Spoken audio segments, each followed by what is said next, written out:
దేవునికి స్తోత్రం మహిమ కలుగునుగాక. ఈ వీడియో చూస్తున్న వారందరికీ మన ప్రభు అయిన యేసుక్రీస్తు నామంలో నిండు వందనములు. ఈరోజు బైబిల్లోని కొన్ని విషయాలను పరిశీలించడానికి దేవుడిచ్చిన ఆలోచనను బట్టి దేవునికి కృతజ్ఞతాస్తుతులు చెల్లిస్తున్నాను. ఆ ఆలోచన ఏంటంటే, న్యాయాధిపతుల గ్రంథము 6, 7, 8 అధ్యాయాలను పరిశీలించడానికి దేవుడు కృప చూపాడు. ఏంటంటే, న్యాయాధిపతుల గ్రంథంలో చూసుకుంటే 6, 7, 8 ఈ 3 అధ్యాయాలు గిద్యోను గురించి వ్రాయబడి ఉంటాయి. గిద్యోనును దేవుడు న్యాయాధిపతిగా ఎన్నుకుంటాడు. కొన్ని విషయాలను ఇక్కడ పరిశీలించాల్సిన అవసరత ఏర్పడింది. ఏంటంటే, 6వ అధ్యాయం 1వ వచనంలో చూస్తే, ఇజ్రాయేలీలు యెహోవా దృష్టికి దోషులైనందున యెహోవా 7 ఏండ్లు వారిని మిద్యానీయులకు అప్పగించారు. ఇక్కడ ఇజ్రాయేలీలు దేవుని దృష్టికి దోషులైనారంట. దేవుడు 7 ఏండ్లు ఇజ్రాయేలీలను మిద్యానీయులకు అప్పచెప్పాడు. సందర్భం ఏంటంటే, వీళ్ళు దేవునికి వ్యతిరేకమైన పని చేశారు. దేవునికి వ్యతిరేకమైన పని చేయడం వలన దేవుడు ఏం చేశాడంటే, వీరిని వేరే ప్రజలకు అప్పచెప్పాడు. అయితే వీళ్ళు ఏం చేస్తారంటే, అదే అధ్యాయం 6వ అధ్యాయం 6వ వచనంలో చూస్తే, దేశమును పాడు చేయుటకు వారు దానిలోనికి వచ్చిరి. ఇజ్రాయేలీయులు మిద్యానీయుల వలన మిక్కిలి హీనదశకు వచ్చినప్పుడు వారు యెహోవాకు మొరపెట్టిరి. రైట్, సమస్య వచ్చింది. మిద్యానీయులు వచ్చారు. 3వ వచనంలో చూస్తే, మిద్యానీయులు, అమాలేకీయులు, తూర్పు నుండి వారు, చుట్టుపక్కన వారందరూ వచ్చి ఇజ్రాయెల్ దేశాన్ని ముట్టడి వేశారు. ఇబ్బంది పెడుతున్నారు, బాధ పెడుతున్నారు. ఈ పరిస్థితుల్లో ఇజ్రాయేలీలు ఏం చేశారంటే, దేవునికి మొరపెట్టారు. ప్రభువా, వీళ్ళ వలన మేము చాలా ఇబ్బంది పడుతున్నాం, కష్టంగా ఉంది బ్రతకడానికి, మాకు సహాయం చేయవా అని దేవునికి మొరపెట్టినప్పుడు దేవుడు ఏం చేస్తాడంటే, వారందరిని విడిపించడానికి ఎవరో ఒకరు కావాలి కదా. కాబట్టి దేవుడు ఏం చేస్తాడంటే, అబీయెజ్రీయుడైనటువంటి యోవాషు కుమారుడైనటువంటి గిద్యోనును లేవనెత్తుకుంటాడు. ఎవరో ఒకరు కావాలి కాబట్టి. ఈ గిద్యోను ఎలాంటి వాడంటే, అదే 6వ అధ్యాయం 11వ వచనంలో చూస్తే, యెహోవా దూత వచ్చి అబీయెజ్రీయుడైన యోవాషునకు కలిగిన ఒఫ్రాలోని మస్తకి వృక్షము కింద కూర్చుండెను. యోవాషు కుమారుడైన గిద్యోను మిద్యానీయులకు మరుగయుండునట్లు గానుగు చాటున గోధుమలను దుల్లగొట్టుచుండగా. ఇతడు ఎలాంటి పరిస్థితుల్లో ఉన్నాడంటే, మిద్యానీయులకు బాగా భయపడుతున్నాడు. వాళ్ళు చంపేస్తారు మమ్మల్ని, మా జీవితాలు ఈరోజే నాశనం అయ్యేటట్టున్నాయన్నటువంటి సీన్లో, ఆ పరిస్థితుల్లో బ్రతుకుతున్నారు. అంతేకాకుండా 15వ వచనంలో చూస్తే దేవుడు అంటాడు, నీ వెళ్ళి వారిని నీవు రక్షించాలి అని అంటాడు. 14వ వచనంలో చూస్తే, నీ వెళ్ళి వారిని రక్షించాలంటే 15వ వచనంలో అతడు అంటాడు, అతడు చిత్తము నా ఏలినవాడా, దేని సహాయము చేత నేను ఇజ్రాయేలీలను రక్షింపగలను? నా కుటుంబము మనష్య గోత్రములో ఎన్నిక లేనిది, నా పితరుల కుటుంబంలో నేను కనిష్ఠుడను. ఇతని క్యారెక్టర్ చూస్తే, ఒకటి భయపడేవాడు, రెండోది ఇతని గోత్రం అంట మనష్య గోత్రంతో చాలా చిన్నదంట. ఆ చిన్న గోత్రంలో అతని పితరుల కుటుంబము ఇంకా చిన్నదట. ఆ కుటుంబంలో అతడు ఇంకా చిన్నవాడట.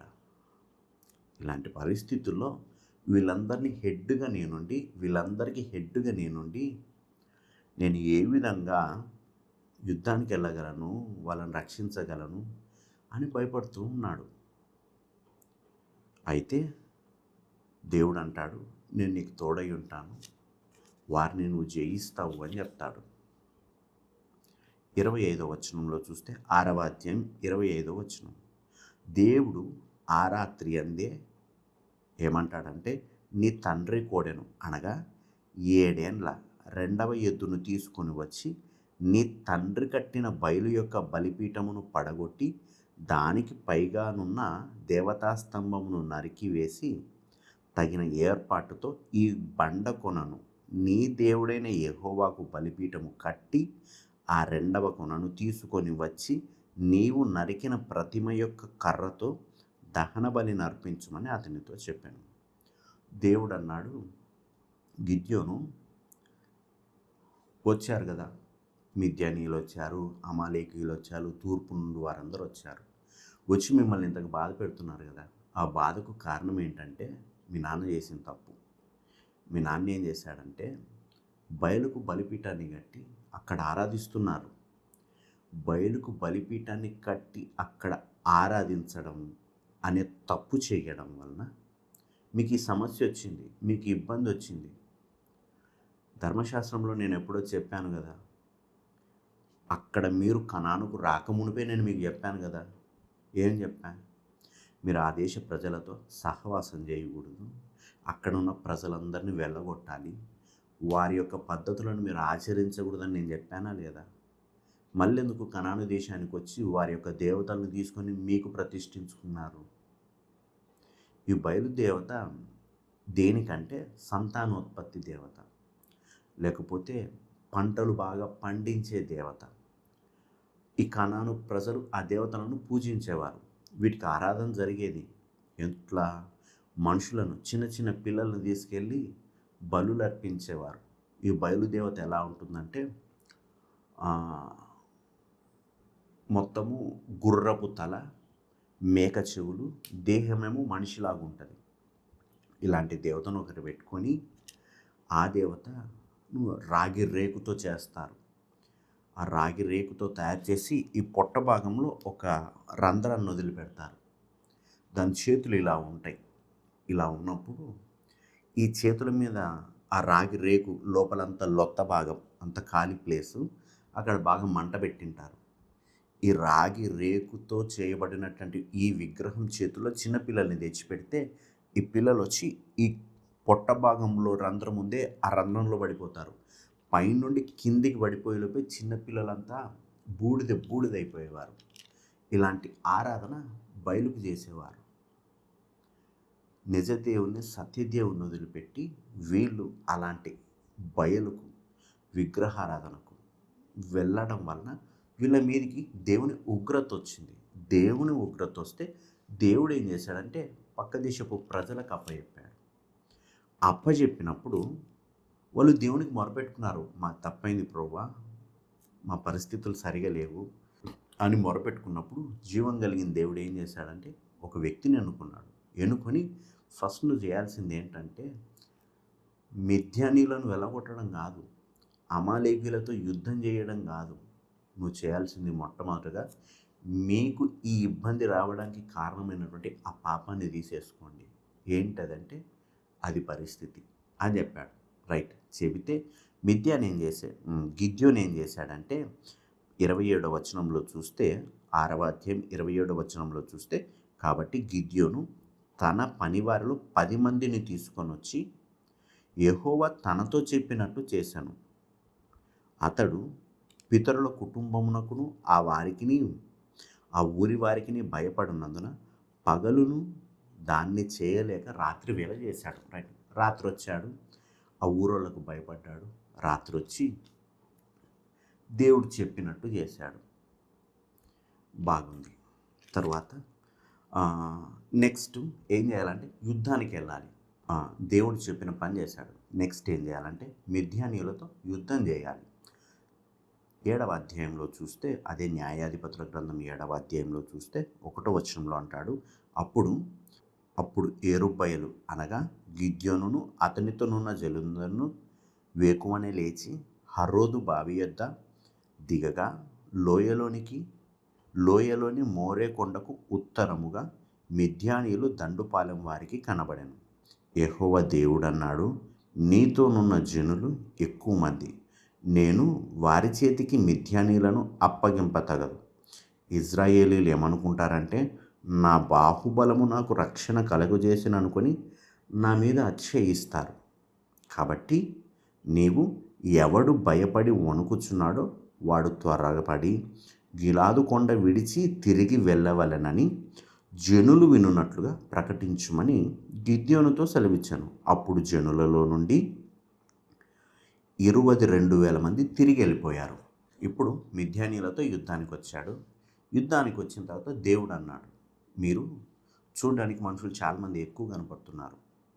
ఇంతమందితో మీరు యుద్ధానికి వెళ్ళి యుద్ధంలో కనుక జయము పొందారనుకో, మీరేమంటారు అప్పుడు? మా బాహుబలము మాకు విజయాన్ని కలుగజేసిందని దేవుని మీద, యెహోవా దేవుని మీద ఎక్కడ చేయిస్తారు అని చెప్పి, మీలో ఎవరైతే భయపడుతున్నారో, భయం కలిగి ఉన్నారో మీరు మీ ఇంట్లోకి వెళ్ళిపోండి అన్నాడు. అప్పుడు ఎంతమంది వెళ్ళిపోయారంటే 22,000 మంది వెళ్ళిపోయారు. 22,000 మంది వెళ్ళిపోగా మిగిలిన వారు ఎంతమంది అంటే 10,000 మంది. 4వ వచనంలో చూస్తే ఆ 10,000 మందిలో కూడా దేవుడు ఒక టెస్ట్ పెట్టాడు.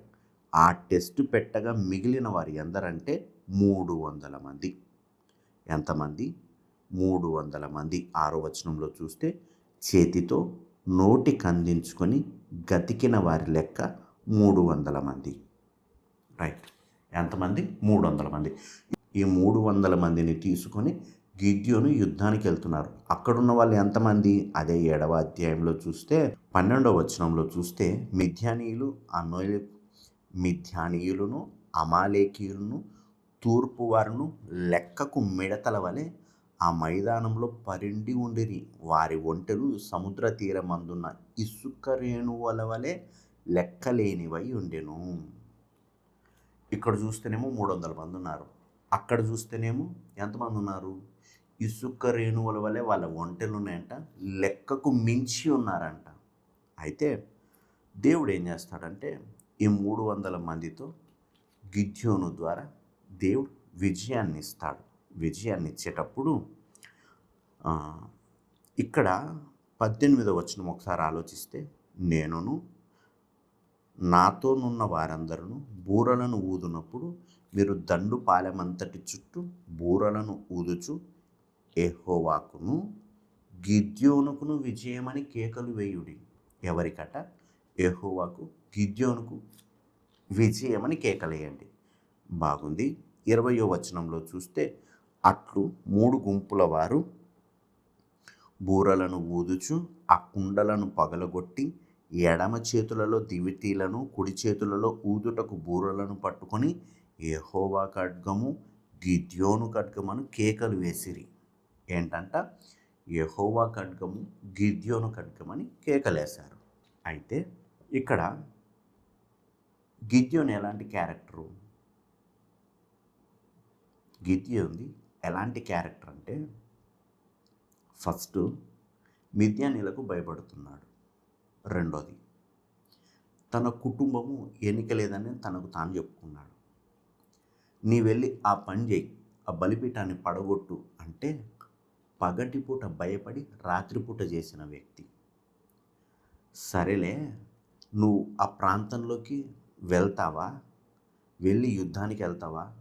ఒకవేళ భయపడుతున్నావు అనుకో, అక్కడ నేను నీకోటి సిద్ధపరిచి ఉంచాను అని చెప్పి యుద్ధానికి వెళ్ళడానికంటే ముందు అంతవరకు తనలో తాను భయపడుతున్న వ్యక్తి. అలాంటి వ్యక్తి ఒక్కసారిగా ఏమనాలి? దేవునికి మహిమ అనాలి. ఇక్కడ ఏం చేశాడంటే యెహోవాకును గిద్యోనుకును విజయమని దేవునితో పాటు తనను తాను కలుపుకున్నాడు. ఒకటి, యెహోవా ఖడ్గము గిద్యోను ఖడ్గం అన్నాడు. 2, ఇవి కిందున్న ప్రజలకు యుద్ధము ఎలా కనపడుతుందంటే గిద్యోను మాత్రమే చేస్తున్నట్టు ఉంది. గిద్యోనికి అదేదో అతీంద్రియ శక్తులు ఉన్నట్టు, అతడొక బలశాలి లేకపోతే గొప్ప వ్యక్తి అన్నట్టు కనబడుతుంది. కానీ వాస్తవానికి ఇతని వెనక ఉండి నడిపించేది ఎవరు? జీవం కలిగిన దేవుడు. ఇది కాకుండా బయటున్న ప్రజలకు ఎలా కనపడుతుందంటే గిద్యోను ఏదో ప్లాన్ వేశాడు, స్కెచ్ చేశాడు, తనకున్న జ్ఞానం ఇది అన్నట్టు బయటున్న ప్రజలకు కనబడుతుండడం వలన అందరూ కేకలేశారంట, యెహోవా ఖడ్గము గిద్యోను ఖడ్గము. కింద చూస్తే యెహోవా కొరకును గిద్యోను కొరకును యుద్ధము, యెహోవా కొరకును గిద్యోను కొరకును ఖడ్గము. ఒక్కసారిగా వీళ్ళ దృష్టిలో ఇప్పుడు ఎవరంటే హీరో గిద్యోను. దేవుడు అందుకే ముందే చెప్పాడు, నీ దగ్గర ఉన్న ప్రజలు చాలా ఎక్కువ మంది, వారిలో కొంతమందిని వెనక్కి చెప్పాడు. ఎందుకు? మీరు మా బాహుబలమని అతిశయిస్తారనే కదా దేవుడు వద్దని చెప్పింది. ఇదంతా అయిపోతే దేవుడు ఇంత గొప్పగా విజయాన్ని ఇస్తే ఇతడు అనేక మందిని చంపేస్తాడు. జెబహును, సల్మున్నాను అనే వ్యక్తులను చంపితే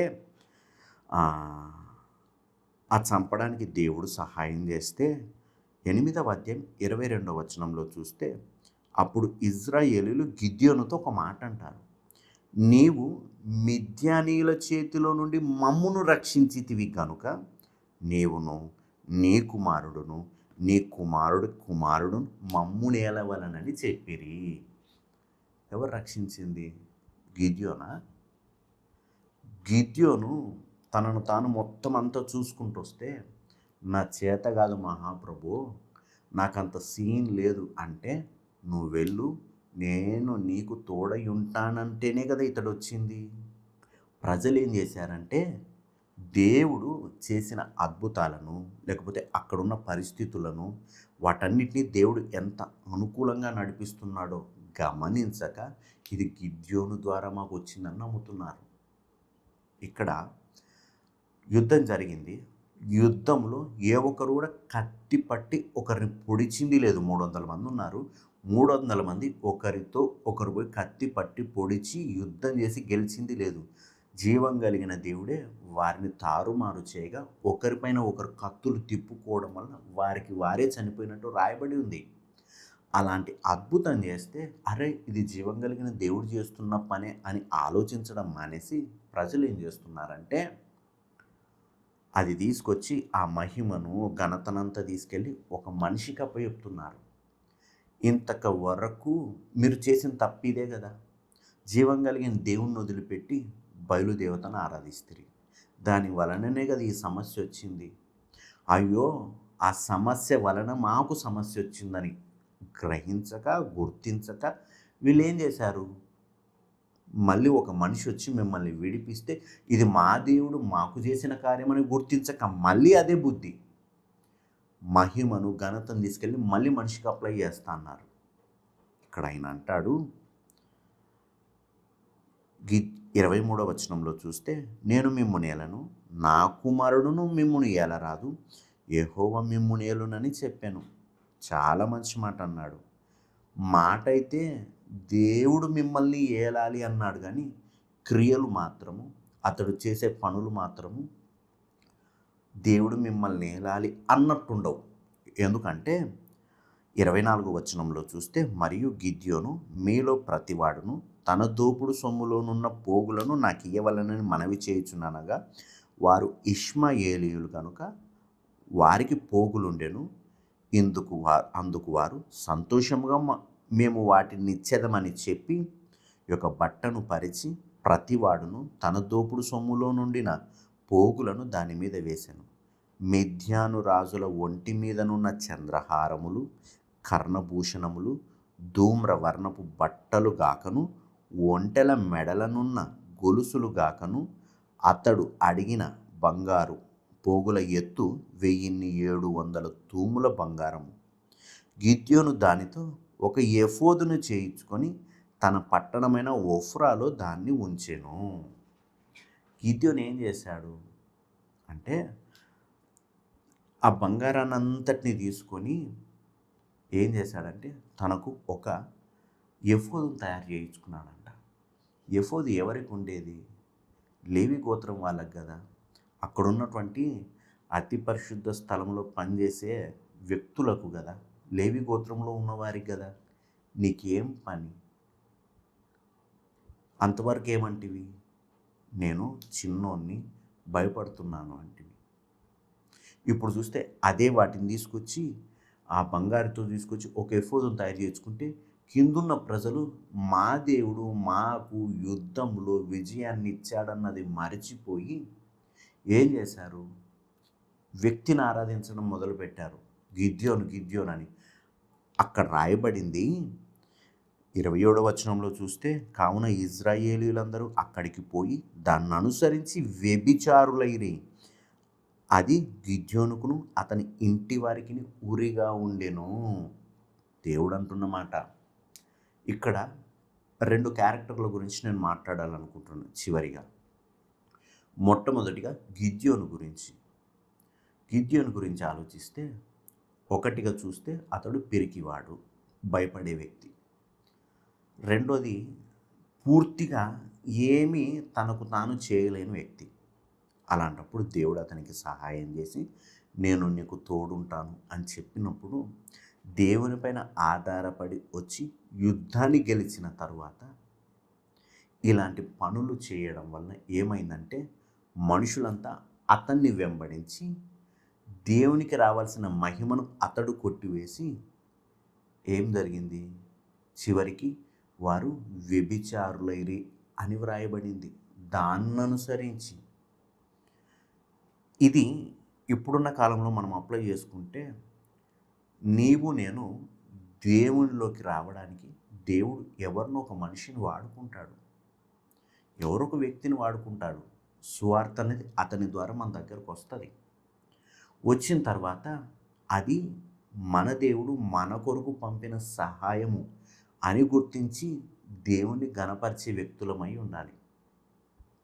మనుషులు కూడా ఏం చేస్తున్నారంటే, నేను రక్షణ ఇచ్చాను, నేను బ్యాప్టిజం ఇచ్చాను, నేను లేకపోతే మీ బ్రతుకులు లేవు, నేను లేకపోతే మీరు మీ జీవితాల్లో దేవుణ్ణి తెలుసుకునేవారే కాదు, నేనే మీకు దిక్కు, నేను లేకపోతే మీరు ఎలా నడవాలనో తెలియదు, ఏ విధంగా నడవాలనో ఏ ప్రాంతంలో నడవాలనో మీకు తెలియదు, కాబట్టి నన్ను వెంబడించండి, నన్ను ఆశ్రయించండి, నేను తీసుకొని వెళ్తా అని చెప్పి వారి హృదయాల్లో దేవుణ్ణి నింపాల్సిన వ్యక్తులు వారికి దేవుళ్ళై కూర్చొని మేము నడిపిస్తాము. ఉదాహరణకు మా జీవితాలే తీసుకుంటే, మేము విగ్రహారాధనలో ఉండే వ్యక్తులం. యేసు ప్రభు వారి గురించి అర్రయించు అవగాహన లేదు. ఒకానొక కాలంలో మాకు దేవుళ్ళు ఎవరంటే బాపనోళ్ళు. వాళ్ళు ఏది చెప్తే అది చేసేవాళ్ళం. వాళ్ళ కాళ్ళు మొక్కేవాళ్ళం, వాళ్ళకు దక్షిణ ఇచ్చేవాళ్ళం. వాళ్ళ దగ్గరికి వెళ్ళి అది శటగోపం అని ఉంటుంది, అది తలపైన పెట్టించుకుంటే మా జీవితాల్లో మేము అనుకున్నవన్నీ జరుగుతాయని ఆలోచన చేసేవాళ్ళం. ఇలా దేవుని కొద్దీ మా జీవితాల్లో బాపనయ్యకి విలువిచ్చి బ్రతుకుతున్న సందర్భంలో ఒకానొకసారిగా మేము యేసు ప్రభుల వారిలోకి వచ్చాం. మా మైండ్ సెట్ ఏమి, బాపనోళ్ళు, రైట్. ఇప్పుడు దేవునిలోకి వచ్చిన తర్వాత దేవుని గురించి, వాక్యం గురించి సరైన అవగాహన లేనప్పుడు దేవునిలోకి వచ్చినప్పుడు మాకిప్పుడు మా మైండ్ సెట్ అంతా ఏదంటే, దైవజనుడు, ఒక వ్యక్తి, ఒక మనిషి, ఓహో ఈయన మాకు బ్యాప్టిజం ఇచ్చాడు, ఈయన నడిపిస్తాడు, ఈయన చెప్పినట్టు వినాలి, ఈయన ఏది చేస్తే అది. నాకు ఒక రకంగా చూస్తే వాక్యంతో సంబంధం పోయి దైవజనునితో సంబంధం ఏర్పడింది, ఒక వ్యక్తితో సంబంధం ఏర్పడింది. ఇప్పుడు నేను నా ఆత్మీయ జీవితంలో ప్రతి నిర్ణయం దేవుణ్ణి అడిగి తీసుకోవడానికంటే ముందు దేవుణ్ణి అడిగి తీసుకోవాలన్న ఆలోచనే లేదు, నాకు తెలియదు. ఆయన్ని అడగాలి, అయ్యా ఊరు వెళ్ళాలనుకుంటున్నాను, రైట్ వెళ్ళు, లేదు ఇంకో చోటికి వెళ్ళాలనుకుంటున్నాను, పెళ్ళికి వెళ్ళాలనుకుంటున్నాను. ప్రతి ఒక్కటి నేను దేవుని యొద్ద విచారణ చేయవలసిన వ్యక్తిని దైవజనుని యొద్ద విచారణ చేసే స్థితికి వెళ్ళిపోయా, ఎందుకంటే నాకు తెలియదు. అలా నా జీవితంలో ఇప్పుడు ఏదైనా వచ్చిందనుకో, ఆలోచన వచ్చిందనుకో, నేను దేవుణ్ణి ఆశ్రయించాల్సింది కాదు, ఫస్ట్ వెళ్ళి ఆయనకి చెప్పాలి. వారు ఏం చేసేవారంటే ఆలోచనలు చెప్పేవారు, కొన్ని వాక్యానుసారంగా ఉండొచ్చు, కొన్ని వాళ్ళ సొంత ఆలోచనల ప్రకారం కూడా ఇవ్వచ్చు, లేకపోతే వారికి ఉన్న అనుభవాన్ని బట్టి ఇవ్వచ్చు. అది మేబీ నా జీవితానికి దెబ్బ కొట్టవచ్చు, ఎందుకంటే మనుషుల ఆలోచనలు కదా అవి. నేను ఆశ్రయించాల్సింది దేవుణ్ణి కదా. నేను ఇక్కడ ఒక మాట చెప్పేది ఏంటంటే, రక్షణ పొందిన వారికి ఈ మధ్య కాలంలో దేవుడు ఎవరంటే జీవం కలిగిన దేవుడు కాదు, వారి ఆత్మీయ జీవితంలో వారి ప్రయాణాల్లో నడిపిస్తున్న దేవుడు కాదు, పైకి కనబడుతున్న వ్యక్తులు. పైకి కనబడుతున్న వ్యక్తులే వారి జీవితాల్లో దేవుళ్ళు. అలాగూ వ్యక్తులు ఏం చేస్తున్నారంటే మనుషులను దేవుని యొద్ద నుండి తమ వైపుకు ఆకర్షించుకుంటున్నారు. ఆకర్షించుకోవడం వలన జరిగే ముఖ్యమైన ప్రమాదం ఏంటంటే ఆ వ్యక్తుల వలన సంబంధం వలన వారి జీవితాల్లో మనుషులకు తగిన ఆలోచనలతో నడుస్తారే తప్ప వాక్యంతో పాటు నడవరు. మనుషులు ఇక్కడ గిద్యోను ఏం చేశాడంటే మనుషుల్ని తన వైపుకు తిప్పుకున్నాడు. తనను ఆరాధించే వ్యక్తులుగా తయారు చేసుకున్నాడు. ఈ యుద్ధం నేను చేశానని ఇండైరెక్ట్గా చెప్పుకున్నాడు. మనుషులు ఏం చేశారంటే దేవుని వైపుకు తిరగవలసిన వ్యక్తులు అటు సైడ్కి వెళ్ళిపోయారు, గిద్యోను దగ్గరికి వెళ్ళిపోయారు. రెండోది, మనుషులు ఎలా తయారయ్యారంటే ఆత్మీయ జీవితంలో ప్రతి మేలు దేవుని యొద్ద నుండే వస్తుంది. ఉదాహరణకు నా ఆత్మీయ జీవితంలో నాకు ఏదైనా ఒకటి కావాలి, ఆత్మీయంగా కావాలన్నప్పుడు నేను దేవుణ్ణి అడగాలి, దేవుడు నాకు ఇస్తాడు. అలా కాకుండా నేను మధ్య వ్యక్తిని వెళ్ళి మీరు అడగండి అని సిఫారసు తెస్తే దేవుడు వద్దనుకున్నప్పుడు ఈయన ఇయ్యగలడా? దేవుడు అది నా జీవితంలో ఇవ్వకూడదని అనుకున్నప్పుడు ఆయన ఇవ్వగలడా? ఈయన మాటను బట్టి దేవుడు ఇస్తాడా? దేవుడు ఎవరిపైన ఆధారపడే వ్యక్తి కాదు కదా. ఈయన గారిపైన ఆధారపడతాడా? మధ్యవర్తి ఎవరు మనకు? యేసు ప్రభుల వారు కాదా? ఇలాంటి విషయాలన్నీ మర్చిపోయి దైవజనులనే దేవుళ్ళుగా చేసుకుని భక్తే అంధభక్తులు ఉన్నారు. ఇప్పటికీ వాళ్ళకి ఎన్ని చెప్పినా ఏది చెప్పినా ఆత్మీయ జీవితానికి ఆధారం యేసు ప్రభుల వారు. ఈ వాక్యము ఇది తప్ప మనుషుల మాటలు కాదు అని నువ్వెంత చెప్పినా వాళ్ళు వినరు. వాళ్ళు మమ్మల్ని నడిపిస్తారు.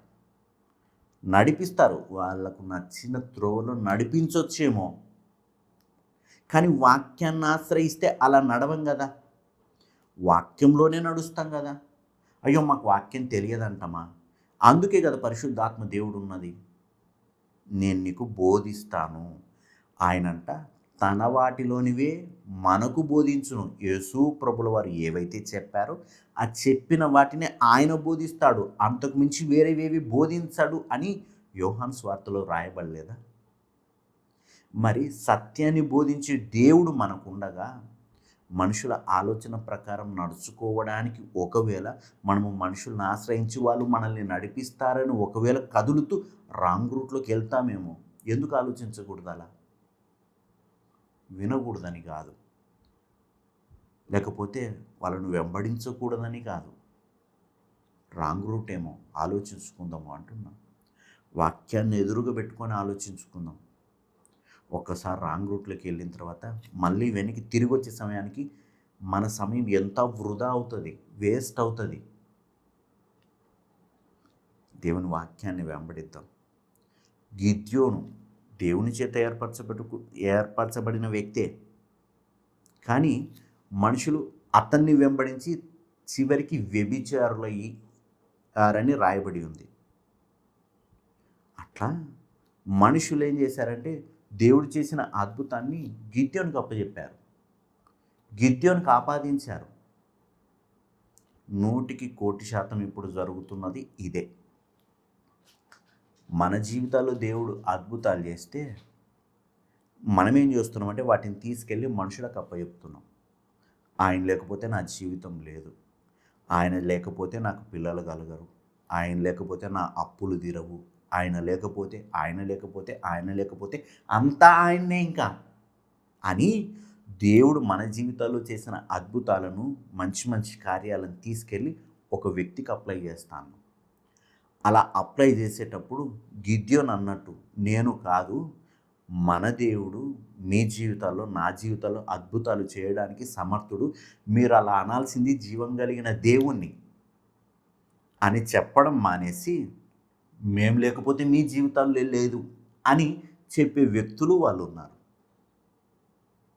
ఇలాంటి వ్యక్తుల వలన దేవుని మహిమను కొట్టేసే వ్యక్తుల వలన, దేవుని మహిమను ఇతరులకు ఆపాదించే వ్యక్తుల వలన క్రైస్తవ్యానికి పెద్ద ముప్పు ఉంటుంది.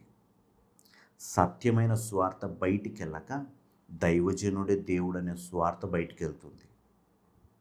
హృదయాలను పరిశీలన చేసుకుందాం. మనం ఏ స్థితిలో ఉన్నాం ఇప్పుడు? మన ఆత్మీయ జీవితానికి ఆధారము దేవుడా, దేవుని వాక్యమా, లేకపోతే ఒక వ్యక్తి, లేకపోతే ఒక సంఘమా? ఎవరు? ఒకవేళ అలా వెంబడిస్తూ, మనుషుల్ని వెంబడిస్తూ కదిలిన తర్వాత ఒకానొక రోజు మీరు వెళ్ళిన రూట్ కరెక్ట్ కాదని దేవుడంటే, తిరిగి రావడానికి వీలు లేని రూట్లకు మనం వెళ్తే ఏంటి మన పరిస్థితి? హృదయాలను పరిశీలన చేసుకుందాం. దేవునికి మన జీవితాలను అప్పచెప్పుకుందాం. దేవుని వాక్యానికి మన జీవితాలను అప్పచెప్పుకుందాం. మన ఆత్మీయ జీవితంలో కలిగే ప్రతి మేలును దేవునికి ఆపాదిద్దాం. మనుషులను గౌరవిద్దాం, దేవుణ్ణి పూజిద్దాం. అంతేగాని మనుషుల్ని పూజించే పనులను మానేద్దాం. దేవునికి స్తోత్రం, మహిమ కలుగునుగాక. ఆమేన్.